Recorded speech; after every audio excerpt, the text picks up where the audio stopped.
Welcome to the Queen's Mindset Hour, where all women are powerful and together unity is strength, and we choose to impact and empower.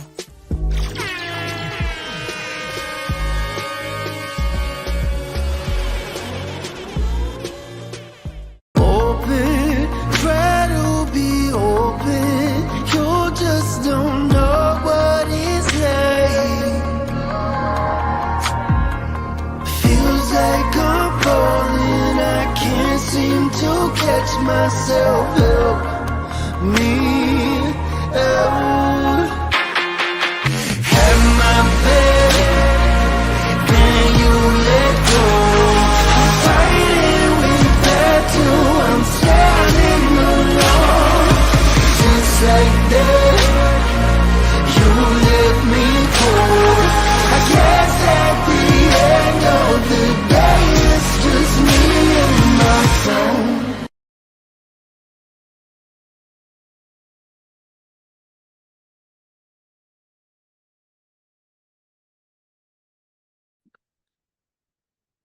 Welcome back to Queen's Mindset. If this is your first time joining us, welcome.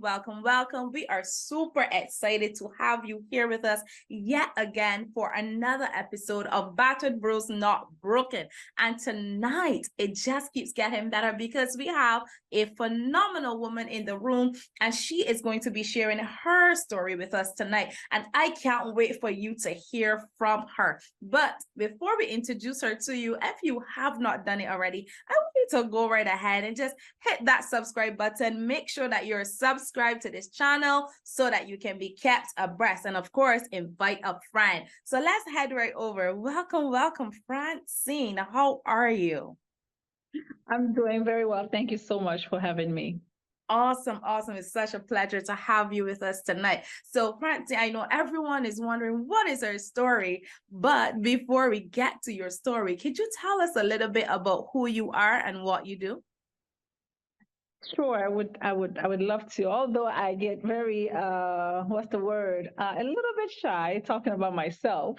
I'm more excited to talk about Jesus than I am about myself, because everything about me is a testimony of who God is, really, the grace of God. But I am a wife. I am a mother. I am a daughter of God. I am an entrepreneur. I'm many things. I'm a friend. I'm a cousin. I'm your friend. That's all I can say for now. Thank you. Wow. I like how she just said, I'm a friend, I'm a mother, I'm a wife. So how do you find the time to do all those? Because those are all roles that are all important, and there are roles that are happening every single day. How do you find the time to balance it all? I think I just lean on the grace of God. Mainly when I wake up, I mean, it can get a little bit overwhelming when you think about it. Because I feel like every single day God is adding one or two things onto my plate. But anytime I feel anxious, I remember the scripture that say, "Be not anxious." So I try to put myself in a position where I will welcome the peace of God in the midst, and so I can navigate through whatever it is that God has put on me or has assigned me to do in that particular moment or season. And I have this amazing trust in relationship with God, where I know that whatever is on me is for a reason, and it's going to work together for my good. So my mindset is just programmed to thinking, on the positive side. That's all. That's how I manage it. Wow, I love that. So, Francine, everybody's asking, what is her story? They can't wait to hear your story. I want you to tell us about your story. Tell us a little bit about where it all started for you. My story is I have a lot of chapters in my book, a lot of chapters in my book, and my book is still being written by God, of course. But it all started with me falling in love with God at a moment where I didn't think I could. First, I always like to talk about my origin, my essence, my genesis of my journey with God, because that's really what makes up everything about my life. I was at a point where I was seeking the things of the world more than I was seeking God. I had lost my father at a young age. And so my father was very instrumental in my life. I'm a daddy's girl. I'm the only girl of my father, so I was very attached, so attached to him that when he passed, I felt like my identity was buried with him, and I didn't know how to navigate through that season because I needed his guidance, and I felt like he was God on earth for me. And so when that happened, I veered off the wrong path, started following, the wrong crowd. And I always say, I tell people that your environment is super duper important. It's a major factor in your life. It's what's going to decide whether you go up or down. So my environment, it started bit by bit. Even though I came from a very grounded background, and a family that loved the Lord, the people that I was hanging out with, the people that I gave my ear to, my friends and everything, the things they were doing kind of led me onto the path of like the straight path, the path that's not pleasing to God. And so I started going there, and I found that there was no peace, and I became kind of suicidal at some point. When I say suicidal, I just felt like there was no purpose to why I was even here.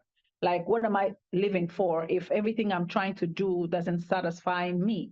And that's the wrong way of thinking, because when you put yourself first, you're never going to succeed in anything, right? Because the life has to be bigger than you.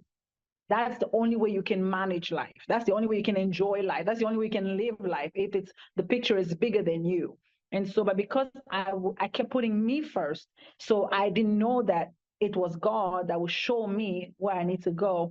So I lost myself. And then at the point where I was about to break down, um, God brought me back in a miraculous way through an invite. I was living in America at that time, and I wanted to go back to see my mother and my family. And so my mother was like, "You should come. There's a conference." And I went to the conference, and God arrested me in that conference. Even though I was making fun of the whole service, it was my first time encountering the prophetic, and I was like, "Why are they falling? Why are they talking like this?" I was, that judgmental, or that that person that comes in the service and judges everything and points at everything. And I didn't know that God was also going to use me in the same manner. God has a sense of humor, y'all. So, nonetheless, I was arrested on that day, and from that day, I gave my life to God. And I told him, I said, you know what? I don't know how to do this thing. I was very open from the beginning, very honest. I surrendered everything, and I said, you know what? I know that my life was the way it was because I don't know how to do life. Like, I admitted my fault, and I said, okay, you have to teach me how to pray, teach me how to read the Bible, teach me how to worship you, teach me everything so that I can please you, so I can follow you the way you want me to follow you. And that was the beginning of my everything.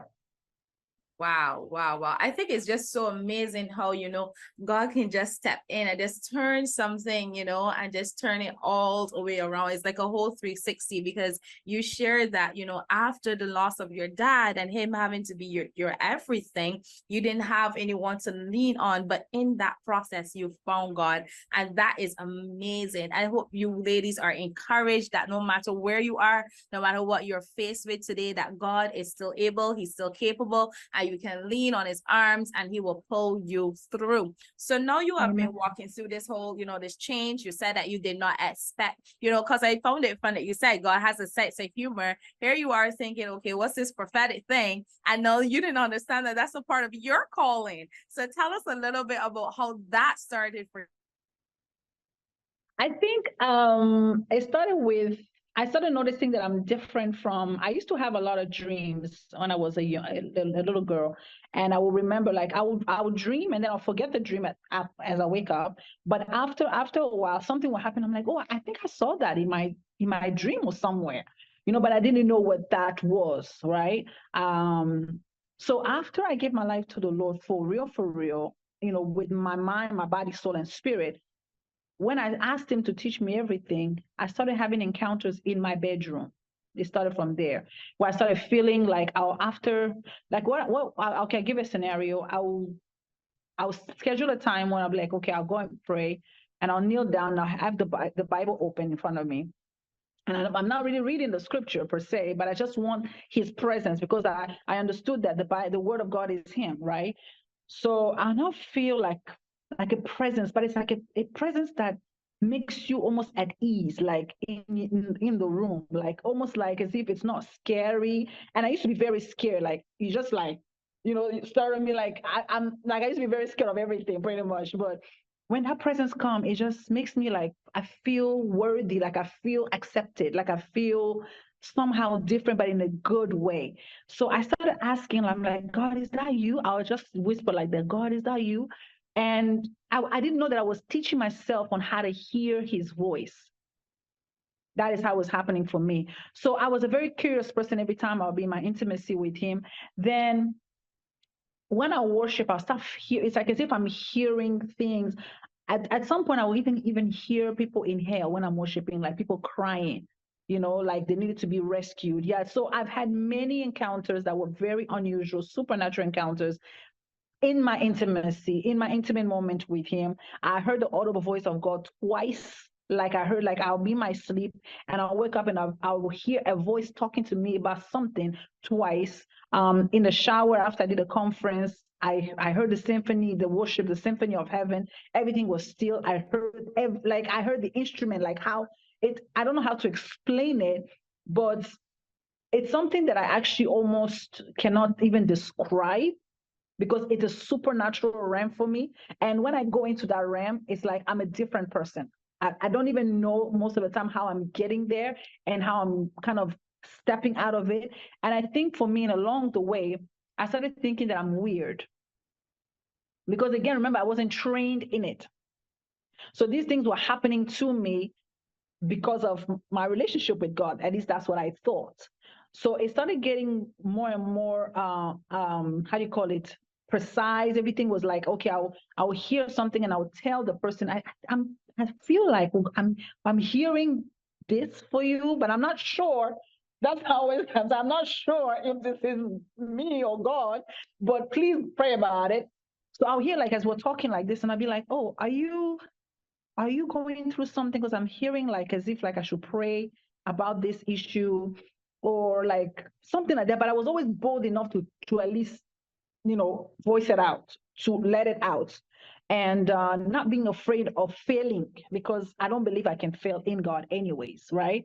So I think by faith, it was growing and it was growing and I fell in love with it. Why? Because it's an honor and it's a privilege for God to use you in a way that not only brings glory to him, but lifts others. Like it lifts their burdens. It lifts, because every word that he has given me, every feeling that I felt, every prophetic song that I've released has always encouraged someone in one way or another. So it pushes me to grow in that gift. So I started now reading books and pray more about it. And that's how it's evolving and getting, more stronger and stronger. So I don't know if I've answered your question. Yes, it did. That's amazing. It's amazing how the process just began to unfold. And like how you said, based on these things that you were experiencing, but you trusted God enough to say, okay, I'm going to follow you, even though I don't fully understand this as yet, even though I don't know where you're taking me as yet, I'm going to follow you because I know that you are with me. And that's an encouragement for our women who are watching here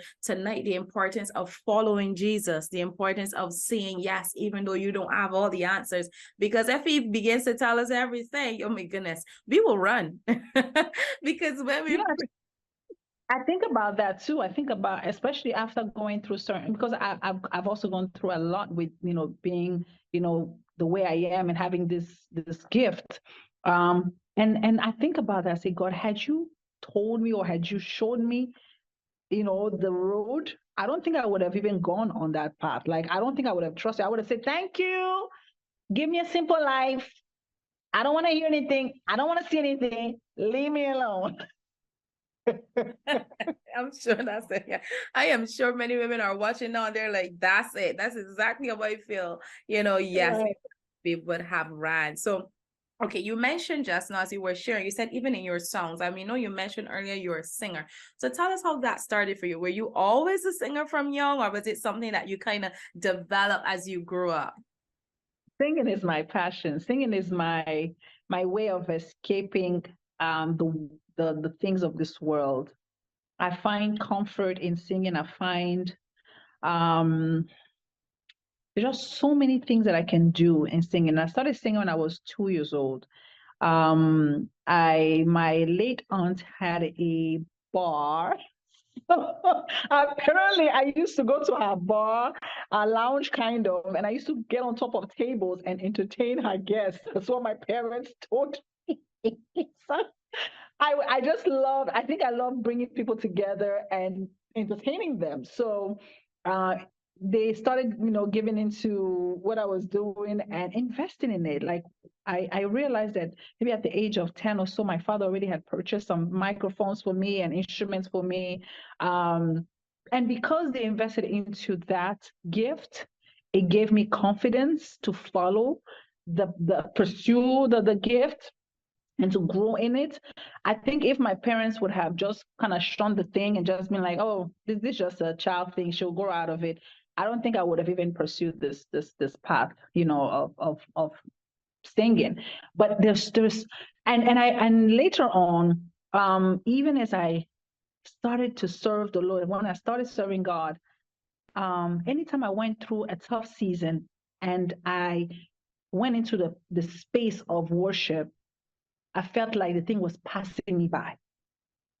I felt like that season was going over me. And I was like, like I was literally walking on clouds, every time I sang. So God always reminds me, sing, worship. It's not just to bring the presence of God, but it's to also elevate myself from whatever is happening in my life in the world. Sing, sing, sing. Like that's what we're going to do in heaven. I hope you know this. Like we're going to be worshiping him. So it's a powerful weapon. And I believe every single one of us has the ability to worship, has the ability to sing, but we can also place limits on ourselves. So singing has been something that's been with me from a child, but it has developed along the way. That's amazing. Yeah.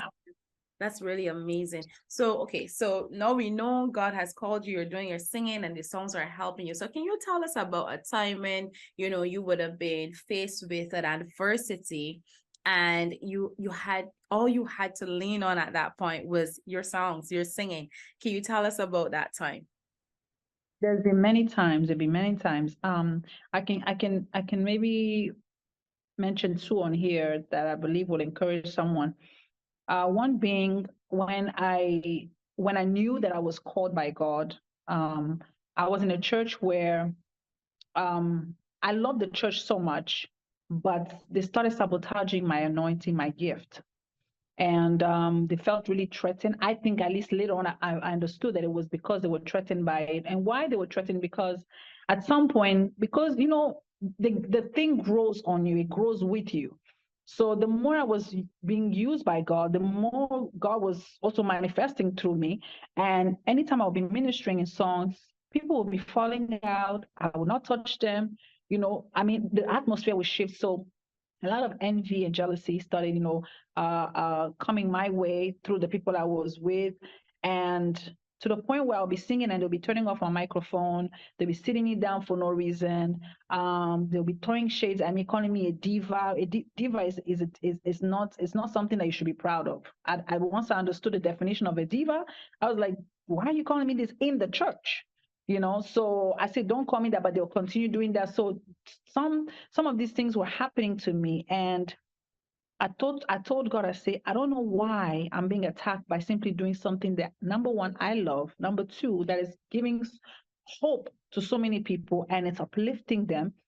So what do I do? And I kept hearing a voice, just sing to me, make me your audience. Make me your focus, make me your everything, and I will make everything work out for you. So I shifted my focus. And so once I shifted my focus, like I stated before, I started feeling less and less, you know, of what I was going through and more closer to God. Like as if, when you have that when you're in the house with a bunch of siblings and you got in trouble for something and one of the parents calls you and wants to comfort you, I started feeling like I'm daddy's girl, again, like this is my favorite place to be. They can talk about me, they can do whatever, but I'm where I need to be right now. So singing gave me that opening, that oneness, that closeness with God, where I felt really like like jealous of my relationship with him, where like I feel like I was untouchable almost. That's one. And so I was able to navigate from hating the people, or at least let me not use the word hate. Hate is too strong. Despising what they were doing to me, because I was resentful at some point because I didn't understand them. I'm like, I'm serving God. I'm not even asking you to give me anything. Like, this is just me giving my gift to you. And you're making me feel like as if I shouldn't be here. So your flesh will talk back to you and say, you're not welcome here. You're not supposed to be here.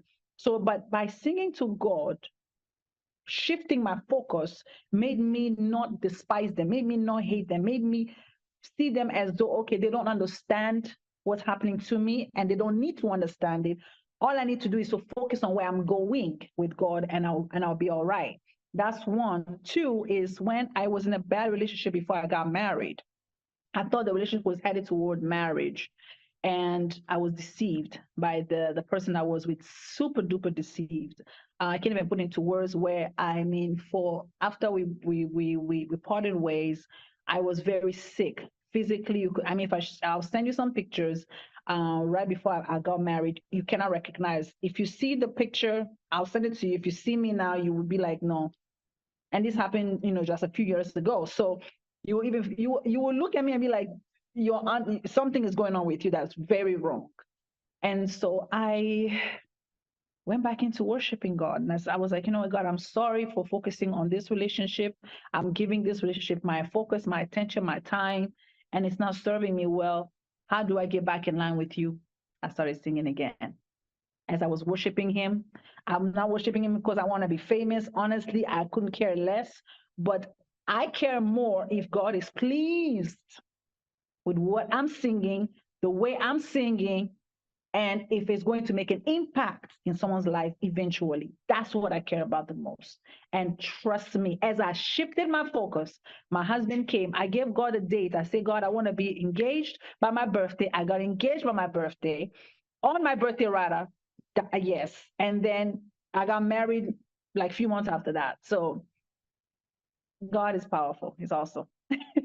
Wow, that's amazing. That's amazing. The shift took place and then you were able to be elevated. That's just super amazing. And you know what I took away from your story there when you shared is that sometimes when we are going through adversities, when we are feeling like we're being oppressed, like we're being pushed down, like we can't seem to, to get up or out of this thing because you were experiencing this thing. This is your gift. This is something you love to do. You enjoy doing, you find comfort in it because you're serving your God. And yet still you're feeling as though you're being punished for a gift that you never give yourself. But in the midst of that, you were being prepared for your next level. And what I learned from that is that many times when we're going under, we got to ask ourselves, is this to sharpen me? To prepare me for what's to come? Or, you need to know where you are, because then you can change your position and you begin to worship. You begin to express that gladness because you see that God is moving with you and he's just pulling you out, pulling you further and pulling you higher. So let's talk about your husband. So now after this, you've been able to, you've been elevated, God pulls you, set you apart, and you told God what you wanted. You made your declaration, and here comes your husband. Tell us how you guys met and how everything started to unfold for you. Okay, well, that's one of my favorite things to discuss. I love him dearly, but I just wanted to add to what you were saying. We those who are fortunate to understand what worship is, you understand that you are the enemy, the Satan's number one enemy, because that was his office. That was where God put him. And so when you have dedicated yourself to worshiping God, you have not become a target to him. So later on, I understood why those things were happening to me, is because I am in that space. I'm in that office. The prophecies, that the everything, it's an added thing, because worship is our main assignment. We were created for worship. So it's from that place where you get the inspiration to preach, the inspiration to prophesy, your faith arises, all these things happen. So once you understand that, you're good to go. Okay. So to jump onto my journey, or my, meeting my husband, was a funny one. I actually met him in a hair salon. My husband came to see the owner of the place, and the owner of the place is my friend here in Nigeria. And on that day, I was really annoyed. I was trying to learn how to do makeup. I used to really be bad at doing makeup. Oh my God, if you see the way I do makeup before, you will be like, girls, makeup is not your thing. Okay, just leave it, leave it, leave it. So my friend, every time I go to her shop, she'll be like, "You need to learn how to do your eyebrows. You need to know how, everything. Because I mean, you have a cute face, but you don't know how to put it together." I'm like, "Wow, you're so mean." So, so as I was learning these things, on that particular day, I had my wig taken off. I was just very casual, and I don't know, my mood was just not that exciting that day. He walks in with his friends. My friend calls me to come and say hello. I'm come there to say hello. And the attitude came out of me like as if, what am I saying hello for? Like, do I need to know these people? So I left them, went back to what I was doing, learning how to do makeup. He goes with his friends. And then I was like, okay. I told my friend, I'm like, okay, I think I'm done. I'm gonna go back. I'm gonna leave. And she was like, no, no, no, no. My friends are coming back. I'm like, and I don't understand, what does that have to do with me? Like them coming back. How does that concern me?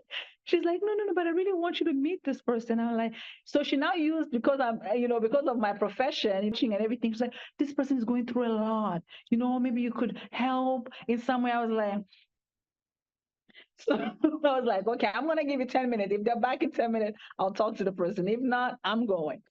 Person comes back, we start talking about, what he was going through, which was not really that dramatic, but they're trying to dramatize it, make it like, something serious. By the way, and I was just like looking at him, I'm like, this guy is not that, it's not my type. Honestly, it's not my type. Like I was in my mind, I was just like, if she's trying to hook me up with this guy, it's not gonna work. He's not my type, girl. So so we finished talking, and I was going back. I wanted to call the cab. I didn't have my car back, then, because I stayed in Canada at the time, but now I'm in Nigeria. And so I was calling a cab, and they were like, "Oh no, we can drop you off," and they insisted. So as they dropped me off, I was staying in a hotel, Presidential Hotel in Port Harcourt. From that day, we hung out with everyone till the day he proposed. Every single day. I went to his village a few days after we met. Then I had to tell him my story, my past. I said, this is what I went through. I'm not looking to play around. I'm not looking for games. Meanwhile, I'm talking to him not because I want to be with him, because remember, in my mind, I'm thinking you're not my type. I'm just letting him know that don't spend time with me. If you have any plans, I'm a married type of woman. Like I don't do this like let's explore. I'm not exploring.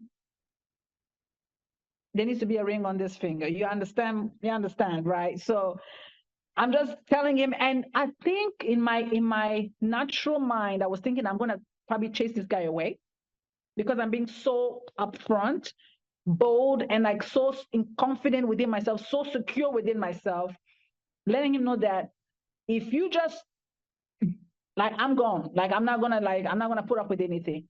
And I'm like, my spirit's telling me like, why are you being so harsh with this person? Like, do you know this person before? So as I'm telling him all these things, not having any expectation, the guy was like, oh, that's pretty cool. Okay, that's good. Well, you know what you want then. Next thing I know, my birthday was coming about 2 weeks after he proposed on my birthday. Yes. So I said yes out of shock, actually. I can't hear you, my love. You said yes Yeah, out of shock. Wow. yes. Wow. Because I told God I want to be engaged by my birthday. And this guy, I met him 2 weeks after he proposed to me on my birthday. I don't understand, like, what is happening to Yeah. me? Wow. So So I mean, since then, mhm. we've been together. We are best friends. I mean, it hasn't always been easy because after we decided to go on and be married, Yeah. so many trials came. Like it came like at once. Everything, brah. Even Mm. my past, my ex that was hurt me so much, tried to attack us at some point. Wow. Yeah, so it was really challenging, but we worked through it, and we're happily married. Amen. And Amen. he's my partner in ministry. He's my Oh wow. everything. Oh wow. Isn't that perfect? Look at He's God. my boss. Look at God. Look at God. You know, you said you guys were only talking for like what, 2 weeks? Was it like 2 weeks? Or yeah, wow. So that means he knew what he wanted. And he didn't have He time was to pissed. play. He knew what he wanted, yes. But I'll tell you another thing, another funny thing is 2 days prior to meeting me, he told God he didn't want to deal with any woman on earth again. Wow. Mhm. Wow. He Wow. told God that he was done. I think it was because of what he had gone through before. He said he's done. He's done with women. That's his testimony everywhere. 2 days after he meets me, and we are inseparables. We're just like best friends. So did he ever say what changed his mind when he met you? Like what made him change his mind? I think both of us, our spirit just connected automatically. And I think that's why we spend so much time together from the very first moment we saw each other to now. For me, I can say that I felt peace with him. I felt like I was home. Like this is like someone I've known. This is my person. Like I don't know how to put it into words. Like he was just my comfort, you know. And to him, it was the same way. Like he could just be himself, you know. He just was very comfortable. You need to be yourself, because you will become one flesh. So if you come with the mindset of and the representative in the relationship, then that representative will be one with the representative, right? So why give yourself? That's why people go through, divorce. They go through all these issues because they are giving themselves the phoniness or the representative of who they truly are. No, show them who you are. Be yourself. If the person is for you, they'll be for you. If they're not for you, it's not the end of the world. That's right. Yeah. That's right. Wow, that's amazing. So now you guys got married, and in this process when you guys met and everything, because 2 weeks is a short time. So how did your family react to this? Because I can only think, I mean, for you and him, you guys already know it's good, it's everything, because you're happy, you found the one. But your family who was looking on, I'm sure they're asking questions like, who is this guy? Where did he come from? What is this? How did that work with your family and friends? My family they were shocked. They just looked at me like, is this a faith thing again? Because you're a faith woman. You're just a faith, faith, faith. I believe God, I believe God. Or is this for real? Or do we have to give you time to process this thing and you're gonna come back and tell us that, oh my God, I was just in my feelings? I mean, I heard it all, right? I heard it all. But nonetheless, they were very they still trusted the fact that I had gone through a lot in life and that I kind of knew or understood what I needed in that moment. And that if this person was going to be that, you know, safe haven for me or that peace for me or that home for me, they were going to ride with me on that. They were going to go along with the whole thing. I'm so tremendously, grateful to them. Um, it's like I said, but his family loved me from the beginning. Loved me from the beginning, yeah. And I didn't understand that. I was like, are they being for real, or Because I'll tell you something that we tried to break up a few times while we're engaged, and it wasn't like something major happened. It was just that the cultural thing, me being raised in Canada and him being in Africa, some things were just clashing, and I'm like, oh, maybe this is not meant to be, and he'd be like, really? Probably not. And then we'll be like, okay, well, we just need time apart, and we just spend like a few minutes apart, or like maybe 1 hour or two, and we'll be like, well, I have to tell you something, and then we'll just talk about something else, and next thing we know, we'll just forgive each other, like. And you're back. Wow. I noticed that anytime I have a fight or an argument with him, we always end up with, but how we resolve it, we'll talk about something else, like another thing happening that has nothing to do with us. And then we'll laugh it off and we'll be like, what were we? And then he'll be like, weren't you mad at me? I'm like, weren't you mad at me? Oh, So we'll wow. just forget about it. We have to be able to forgive and forget. But my family was super duper on board with me. They were, a little skeptical at first, but they just trusted God, about the whole thing. Wow, It that's worked out. That's amazing. That's amazing. And I like that you guys are able to talk about stuff, especially in marriages, that's one thing that I find that a lot of persons are not doing. Communication is key, and you need to have that, and not just any type of communication, but effective communication. So that's a blessing that you have that in your family. So I know we're getting close to the end, but I want to ask, It wasn't always like that, though. My husband is not mm, someone that was willing to open up about some things, but I had to let him know, make him understand that if you are with me, if we're together on this, if we're married, you have to be able to trust me, and I have to be able to trust you.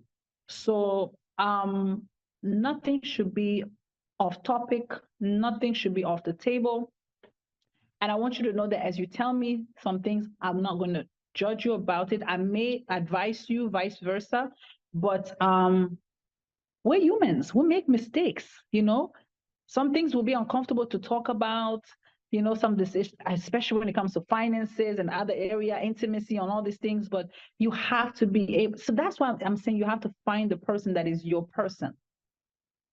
Someone that understands you, that knows you, so that when you're in a most vulnerable state, or even when it doesn't make sense to you, they will understand what is happening to you, and they will be able to, hold your hand and walk you through, you know. So yeah, yeah, that's it right there. That is it right there. So how long have you guys been married for? 2 years. Oh wow, that's just that's amazing. So that's amazing how God just pulled it together. And you said that you were in Canada and he was home in Nigeria. So how did you guys meet? Did you guys meet in Canada or was it in Nigeria? in Nigeria. Ah, so after you met in Nigeria, then you went back to Canada. Is that how it worked? Yes, yes. After we Okay. met, I stayed. So after the engagement, Mm-hmm. I went back and forth because the traveling and what I do I do a lot of traveling back and forth. So yeah, I went back to prepare for the wedding and then came back to Nigeria. But I made a decision after we got married to stay in Nigeria for a while because I wasn't going to make room for anything to happen. The enemy, especially when you are still um, grooming something or nurturing something that is still small or fragile, he knows how to come in and destroy that thing. At an early stage. That's why you're seeing everything that's happening now. The enemy is trying to attack the children, the early stage, the babies, so that it will carry on this thing for a long time. So I understood that I had to make the sacrifice. And why I did, because my husband, where he works, it requires him to be on ground. So he can't really travel as much as he wants to, or even move. So I had to make the adjustment and started, I built a ministry here. So it's working out for me because anyways, a woman has to be under her husband. So if if God said so, who am I to say otherwise? Even though I'm comfortable with being in Canada, I have to be under him and serve the Lord here. Yes, yes, that's amazing. So, what would be your advice? Haven't gone through what you've gone through. We're talking about marriage, and we know, you're still yet early in marriage. But what would be your advice to someone out there who is listening right now and they're thinking to themselves, this story is very similar to mine, but I don't even know how I would be able to overcome that shift, that change because of everything happening in life. What would be your advice to that woman right now in terms of marriage? Well, I have to say this. God wants the very best for you. God's thoughts for you are good and not evil. It's to give you a future, a hope, an expected end. God is in this thing called marriage, but we sometimes don't understand it. So unless you come to the knowledge of what the thing is, my people perish for lack of knowledge. Unless you are mature, in that thing, God cannot entrust you with it because marriage is a covenant made by God, you know, and He's in the marriage. He protects you in the marriage. He covers you in the marriage. He hears your thoughts in the marriage and He answers them. Sometimes I could just think and the thing will come to pass. So I'm very careful now what I think about my husband when I'm angry with him, when I'm not happy. I'm careful with, thinking those, not even saying them because it may produce something because God is in the marriage thing. So what I can say to you, if you've been waiting on God or trusting God for marriage, just know that He's going to bring it to pass. But you have to do the work as well. I found Him in a place of peace. I was already looking for peace, searching for wholeness within myself. That's why I was able to identify it in Him and Him vice versa. Don't go in looking for someone to complete you. Do you understand? You're going to miss it because nobody should be should be able to carry that kind of burden. Do you understand? Concerning another person, like even children that God gives to us, they belong to God at the end of the day. Do you understand? So you have to be you and God, then allow God to bring in the person that would now, in the natural realm, be the head over you in the right way. And also, I would say, know what you want. Aside from you working with God, you also have an idea of what you want, right? It may come in a way that you have expected. It may also come in a way that you did not expect, but it doesn't mean that you shouldn't put in the work. Preparation, once it meets the opportunity, the result is inevitable. They will happen, and it will happen in a way that will shock you, and it's probably going to be in the best way possible. You want to see that, okay, God was in this because I prepared. Prepare for the exam, prepare for the test because it's surely coming. Okay. So don't say that, I've been praying, nothing is happening. Okay. So are you praying based on your feelings or emotion? Or are you praying based on what God is going to do for you? Ask Him questions. That's part of preparation. God, what kind of man are you bringing my way? Is it the kind of man that will require me to cook? Should I know how to cook well? Is it the kind of man that will not require me to cook? So should I know how to be good at managing a staff? Like I know both, and now I have a staff with me, so I have to know how to manage the staff because of here in Nigeria we're fortunate enough to hire people that can help us in the household. But you as the wife, the husband is still going to ask you, certain questions like why is this person bringing this type of food? Why is it? So you have to be able to manage them very well. You ask questions like, God, is my dressing, is it good? Is it going to attract my husband to me? Or is my husband going to run away from me? Because some people you may dress like a holy mother, but if your husband needs you to put on a short dress and walk with him on the beach during the weekend, you shouldn't be like, oh, the Lord, the Lord, the Lord, the Lord. Do you understand? You got to be able to be flexible, right? So these things, God will prepare you because He knows the heart of your husband for you. You have to ask yourself, would my husband want me to be wearing makeup? All those things, let me tell you, they are very super duper important. There are women who, I'm sorry to say this, they don't like taking a shower at night.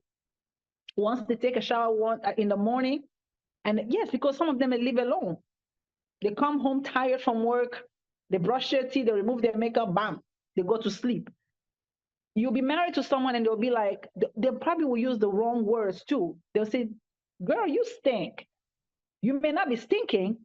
I'm sorry to use that word. You may not be stinking, but he will use that to provoke you so that you can stop doing that and get on with doing the right thing. So if you're prepared in the realm of the spirit for the man that's going to be with you, that thing is not going to offend you. You're going to just find yourself easing yourself into that season. Do you understand, of your life? So there are some men that will not want you to wear weave. Start working on your hair, your natural hair, right? So I know that my husband liked me put together like this. I've not always been a weave. Yeah, I've not always been a weave person. I'm not really a makeup person on a regular day. But my husband, he likes this type of things. He likes me put together. I see the way when we go out, he's trying to buy me this, trying to buy me. So I'm like, okay, I have to kind of adjust. So there are days when I purposely put on this thing that I can make him happy. And there are days when I'm comfortable. I'm just myself because I got to give him both. I can't be giving you, whatever you like. I also gotta be myself, right? So preparation meets opportunity. The opportunity will come. Every child of God, you have a season where things will start happening for you. I want to tell you that for certain. Every single child of God has a season when something good will happen to you. You cannot go through mourning.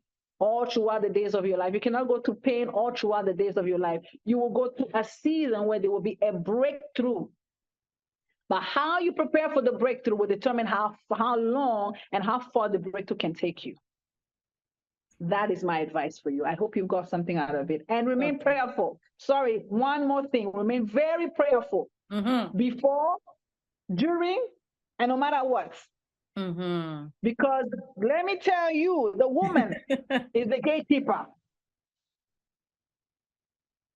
You are the gatekeeper because you'll be tried on every side. You'll be tried with the in-laws, you'll be tried with yourself, you'll be tried with the husband, you'll be tried with the children, you'll be tried with the finance, you'll be tried with the health, you'll be tried. Okay? So if you're not properly, protected, armor of God is on you, and you know how to pray, how to shoot in the spirit, my darling, it ain't gonna be easy, but it can be amazing if you know how to pray. And don't wait for your husband to always join you. Some women, they get frustrated when they are prayer warriors or when they are praying and their husbands are not joining them. Let me tell you something. As long as one of you guys is praying, God is answering you. He's hearing you both. The husband represents you. You represent your husband. So please mature in that area. Don't, because I know I was there. That's why I'm saying this. In the beginning, I was like, I was telling my husband, why is it that you're sleeping? It's midnight. Witches are, blah, blah, blah. We gotta be up. We gotta be here. He'd be like, then you pray. He'll be like, I just came back from work. I'm tired. You pray. God gonna hear your answer. And God gonna hear your prayer. And He gonna answer you. We're gonna be all right. And I'm like, I'll be really offended. And I'll worship and I'll pray. And then I'll go to sleep. And then God will intervene. He'll talk to me about my attitude. He'll say, you don't have to do that. If you have the power to pray in this hour, in this moment, you pray. Maybe once he wakes up, it will be his turn to pray. So you're on different shifts. That's a secret I just told somebody. So your shift may be night shift. His shift may be morning shift. You know what I'm saying? So don't be like, oh, my husband doesn't support me. That's a lie from the pit of hell. He's your husband for a reason. He chose you for a reason. And you are the one to help him in life. So don't get distracted by what is happening that's trying to bring you apart, because a house that is divided cannot stand. Do you understand? And when the devil sees the crack, it comes in full force. Full force. That's right. Full force.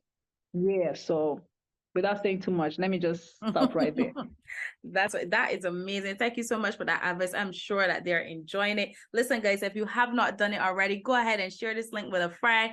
Make sure you're subscribed to this channel and comment below, because we want to hear your thoughts. We're coming very close to an end just now, but we'll love to hear more from you. Don't forget, share this with a friend. So I have to ask, based on everything that you shared so far, is there anything, just looking back at everything you shared so far that you would have experienced, is there anything that you would have done differently? Yes. A few things. I would have waited on God the more. Sometimes in life, we're in a rush to get to where we need to be when we don't even know where we're going. That's right. That's right. And if you don't have the map, if you don't have the picture that is clear to you, wait. Don't be in a rush. Because no matter what, once you get there, it will feel like it is now. Everything will feel like as if it's been waiting on you, basically. So I wish I would have waited on God the more from a very young age. I wish I did not have to be so, difficult. I used to wear this victim mentality on me so much. Now I hate anything that looks or sounds like a victim thing. You're not a victim, you're a victor. When things will happen, I'll feel like, oh my God, why is it happening to me? Oh my God, I must be the worst person. Oh my God, life is ending. Why? Who said so? Who am I answering to? Who am I in agreement with? So I wish I would have waited on God. I wish while I was waiting on God, I would have tried to understand God more. and then obey him even the more. Because it would have saved me years of hardship, years of tears, years of being misunderstood and feeling like I'm not worthy. And I'm happy now, and I feel like I just started my journey of happiness with God. Um, but I could have started way earlier. And now it feels like as if God is almost telling me, like, you didn't have to go through all of that, but okay, you did. It brought you to this place, but I've always been here waiting on you. And my plan for you is to prosper you, it's not to make you miserable. I paid the price for you on that cross. I paid the price for you on Calvary, thinking, knowing that you were going to go through everything. So if you can be still and know that I'm God, if we, the people of God, can be still and know that He's God, and not worry, not complain, not murmur, not say that enough is enough, let me go ahead and help myself. You can't help yourself even if you wanted to. You can only do it if God gives you the power to. Anything God puts His hand on prospers, goes That's well. right. That's it. Anything you do out of your own will, you're going to feel like as if you need to give up. You need to stop. You need to sit down. You need to breathe. You need to drink a cold glass of water, a cold water. Do you know what I'm saying? Like, so it's always us versus everything. So it's either we're versus God or versus the enemy, but we're versus something. So why not just understand that you can just synchronize with Him, come into agreement with Him, wait on Him, ask Him to guide you. So now one of my favorite scripture is trust in the Lord with all your heart, lean not to your own understanding. In all of your, even the one that's like, God, should I buy this candy? Yeah, it matters. We may not do it every day, but it matters. In all of your ways, acknowledge Him, and He will direct your path. Let me tell you something. God pays, and He pays well. That's right. God, Almighty God, you may not think He cares about that little that little desire, that need. He does. He pays. When I tell you, when God pays you, forget man. Forget man. You'll be smiling. And when God pays, it's lasting. It's something that it's something that you can pass it down, and it means something. Yes, yes, yes. Well said. Awesome, awesome, awesome. Listen, we are definitely enjoying it here. I know you guys are too as well. Before we go, I want you to tell us, where can they find you? There must be someone here who is watching right now. They're like, oh my goodness, I want to find out more about her music. I want to know where I can follow her on social media to see what's up next for her. So tell us where we can find you. Let us know what you have coming up so we can be a part of it as well. Thank you so much for this privilege. You can find me on all my social media platforms at Francine Abigael. So that's spelled FRANCINEABIGAEL, not IL. Okay, Abigail is spelled as EL at the end. And I've just released some songs. I'm releasing some music videos on my birthday on Monday, August 21st. And you're just going to be seeing a whole lot of me, working for God and being an amazing entrepreneur. I also have an online store, Kovo.shop, so COOVOO.shop. You can shop on there. I want to make it look good. Feed your spirit and feed your flesh. But other than that, I'm just everywhere, wherever God wants me to be. I'm doing ministry. I'm traveling. I'm doing crusades. We've done some healing crusades in the past. We're going to get back onto those type of things, where we're going to just move in that realm of healing, and just speaking the word of God in the atmosphere and seeing what God can do with that.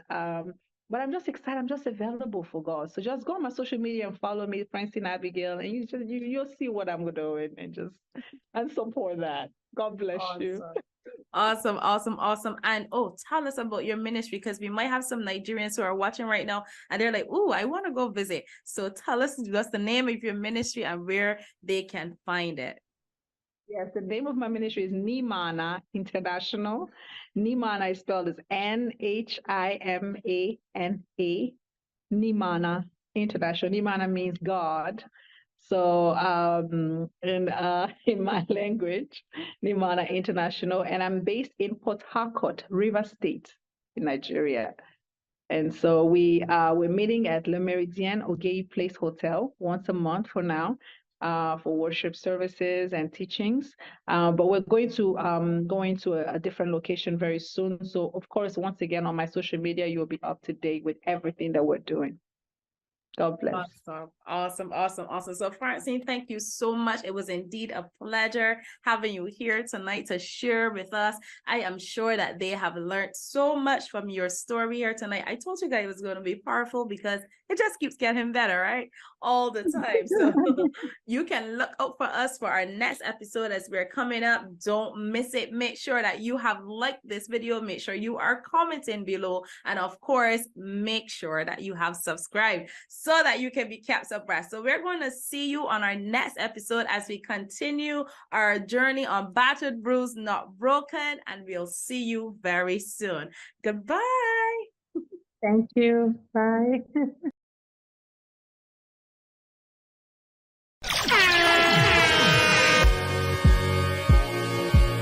Thank you for tuning in to the Queen's Mindset Hour. I'm your girl Kimisha from Queen's Mindset, where all women are powerful. Together, unity is strength, and we choose to impact and empower.